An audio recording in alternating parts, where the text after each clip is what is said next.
Hey, hope everybody's having a good Monday. We are back again with another video request, actually. I had two requests, one for a BIOS overview of this motherboard, and then also a look at my Ryzen build, um, which is coming along quite nicely. It's almost done. Just have a couple other things I need to paint and tinker with, but I'm going to do a video of that later, since I had a couple requests for that as well. Also, a little bit about how I painted certain things and that process. But for now, let's go back to the BIOS. So, um, before I go into any sort of detail, this BIOS is updated as of today, as you can see, Monday the 20th. A couple days ago, we received an official build 1.5. Initially, I was on out of the box 1.3, which I had to manually flash, but after I flashed to one, I believe it's 1.4, maybe it was 1.4.3, one of the beta builds, the internet flash started working. So I was able to, a couple days ago, flash to, as you can see, 1.5, which is the newest, and it's an official build instead of one of the beta builds, which is nice to see. So it looks like they're kind of finalizing a lot of the things for this board and the B350s in general. But another couple things I had to talk about before was a few questions I had. One was about USB 3.1. Now on the website, it doesn't specifically talk about 3.1. In fact, it's almost like they kind of walk around it, and they only mention 3.0 specifically for this board, for the AB350, the Pro4. But I did a little bit of looking in Windows, and it looks like under the device manager there is actually ability to run 3.1. There is a controller under bus 3. So it looks like what I would believe on the back of the motherboard and the I/O, it's the port that is the light blue one. So don't quote me on that, but I would just don't understand. Somebody else had talked about in the last video I did, the overview of this board, about how he didn't understand how this board wouldn't have that, specifically because the AB350s or the B350s are supposed to have 3.1. So I kind of agreed with him, especially after I looked into the device manager and whatnot. So I believe it's capable. I don't actually have any devices to prove that, but I mean, I personally wouldn't sweat it too much anyway, because there's not a lot of devices out there that are capable of that full speed over 3.0. But if it is something you're interested in, it may or may not be a deal breaker for you. It might be worthwhile to contact the manufacturer before you purchase, but as far as I can tell, I think it is enabled in the board. I think it does support it. Another question I had was a little bit about motherboard availability. So, as you know, I'm sure you know, if you're searching for parts right now, or you're looking for, maybe planning out your next build or whatnot, now is a really tough time to find anything. Anything as far as availability, and also the prices have kind of gone up, because it seems, I'd say probably about 3/4 of the population who are gamers or just custom builders or anything are looking to build new stuff. And that's mainly because it's been 5 years since the last AMD Visceras came out, the 8350s and whatnot. So those people are looking to upgrade, and so are people from Intel, because there's a lot of people still on Sandy Bridge. Still a lot of people looking to get some new parts, some new support. So be patient. Like I had to do with a lot of my parts, I had to order something that I wasn't set on, and then unfortunately order a second time for the thing that I was really wanting, and didn't just wait for it to arrive. Like I said, my RAM, my LED RAM won't be here till probably the 30th. So I ordered another set of RAM to come here now, since I'd rather have the computer working now than have to wait another 15 days for RAM. But specifically motherboard availability, there is a lot of delay, and that's because from what I understand, the manufacturers were kind of hesitant. AMD really ramped up their processor production, so there was only a few days there within 1 week on release that there was lacking availability, but there's tons of them on the shelves. But of course a lot of people are seeing that there's almost no motherboards available, and that's because of the manufacturing just not being there. They didn't want to support it too much off the bat in case it didn't succeed, probably. But now that they've seen that there's, decent reviews in the press, and a lot of people are really excited. A lot of people were picking these up for, production use or just general use, because the Ryzen CPUs are fantastic. So they are shipping, I believe, in only quantities of anywhere between 12 and 30, and the processors are shipping in quantities of thousands. So you can see why there would be delays. But the manufacturers should be ramping up production here as soon as they can. I would assume within the next 2 to 3 weeks we'll be seeing a lot more. So don't worry about it. They'll be coming eventually, especially now that they know that they're selling them. They're going to want to make their money too. So the last question I had was about memory. So AMD's put out a statement, which I'm sure you can find the article yourself if you do a Google search. Actually, maybe I'll just link it below in the description. But so they released a recent statement a little bit about memory speed, and we're talking about how certain speeds were better than other speeds, especially if you're doing more high performance. So they said, for instance, run, I believe it was 3200 megahertz instead of 3000. But I've had decent luck with my speed. My base speed is, like I said, the PNY, and their base speed is CL15, 2400 megahertz. Initially, it did run at 2133, but I just auto selected it up to 2400, and then recently actually pushed it to 2667 without any real overclocking. I just changed the setting, and I manually set the latency from 18 to 15, so it seems to have worked pretty well. But if you want a little more information, go ahead and read that article, because it's straight from AMD, and they seem to know what they're talking about. But the memory support has gotten better, especially with newer BIOS updates, and I'm sure it's just going to continue to get better with more recent updates. So anyway, now that we got past that, let's take a look at the BIOS. So disclaimer, I'm not as extremely knowledgeable about BIOS as I'm sure a lot of other people are, so I won't claim to know what everything in the BIOS is. But since somebody asked to see a little overview of what the BIOS looks like, I'm going to do that. So to start off, this is the main page. There's the UEFI version for the Pro4 is 1.5. I'm running the 1700. I don't have it overclocked right now. It's just base clock, the 3 to 3.7 boost, or not SMT turbo, whatever they're calling it, XFR.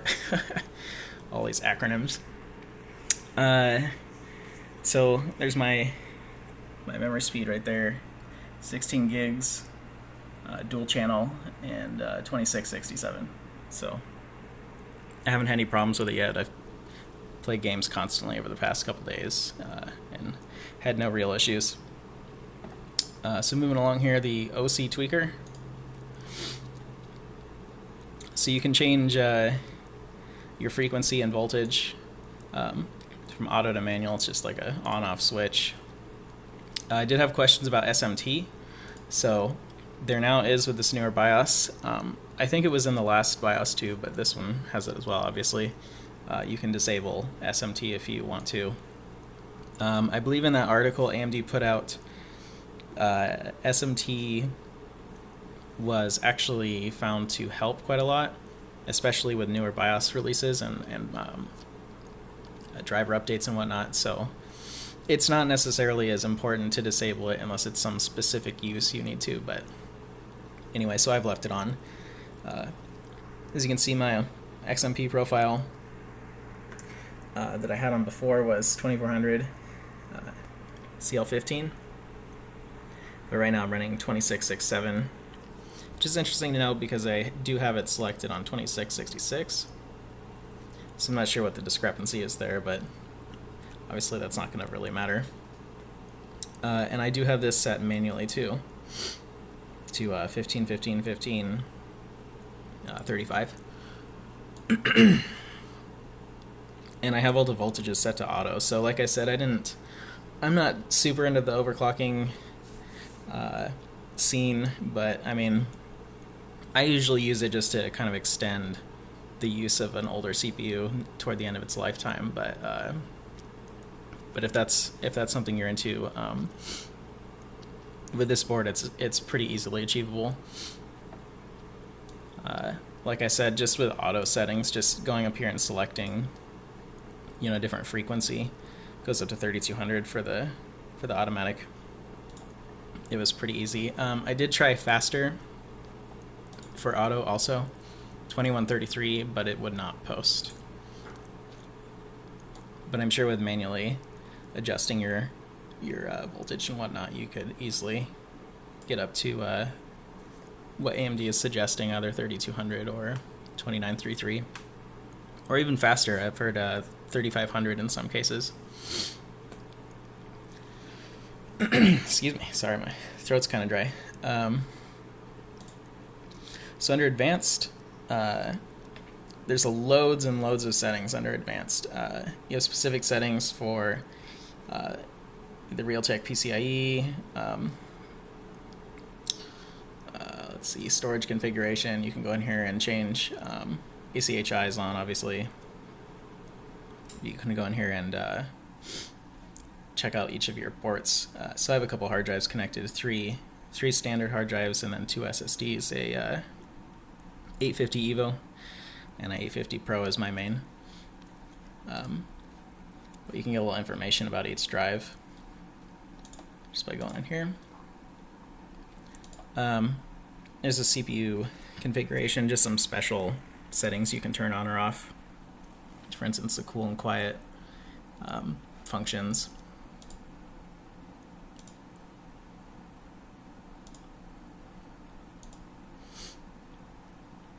Under Southbridge, you can actually disable the onboard audio, which if you are having some sort of issue with it, you can disable it if you need to.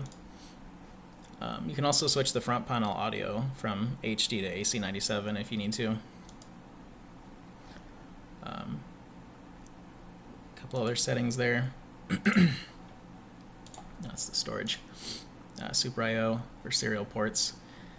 Also the PS2 cable, which I'm assuming in this day and age, not very many people are going to use any of this, but it's there. The board, as you know, if you have looked into the board, it does have connections for that. ACPI, you can disable power on by device and whatnot. Suspend states to RAMs, set to audio or auto. Settings for security devices.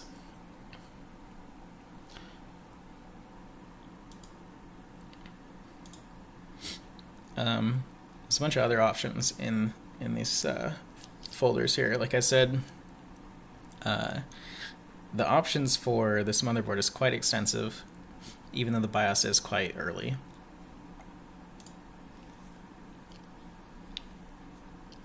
That's another switch for SMT.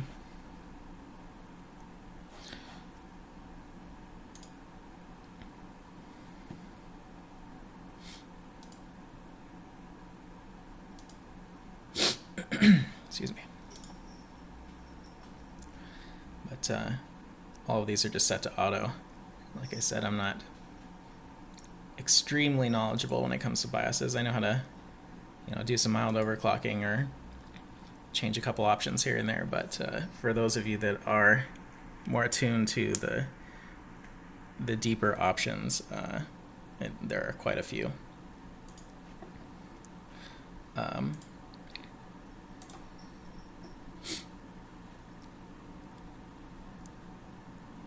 So you can switch. Somebody also asked me about Crossfire, and this board, for some reason, it doesn't really seem to advertise it as far as Crossfire, but the way dual video cards work with the Ryzen motherboards,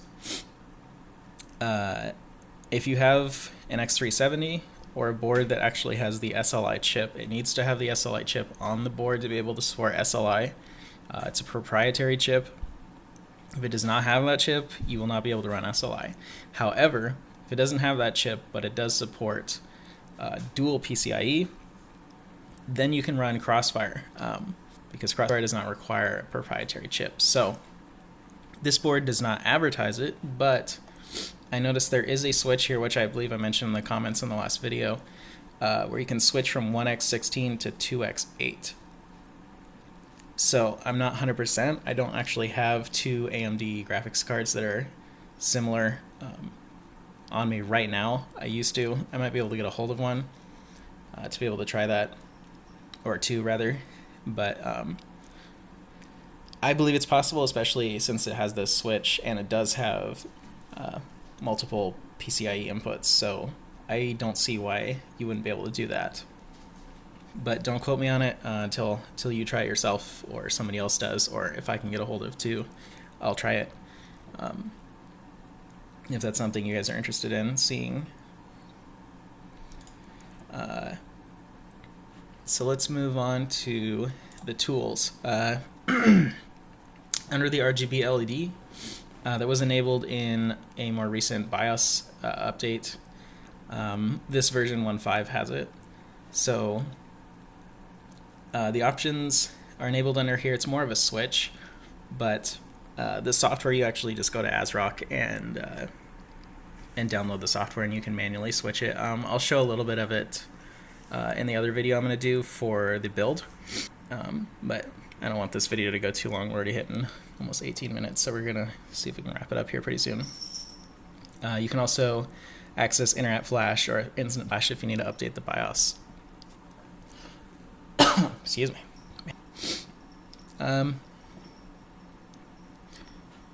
Let's see here. You get your hardware monitor, temperature, motherboard temperature, speeds of your fans, voltage for your CPU. You can go ahead and change profiles for each fan that you're plugged into the motherboard. You even have temperature protection. Security, you can change passwords if you need to. For whatever reason, set security passwords for the BIOS.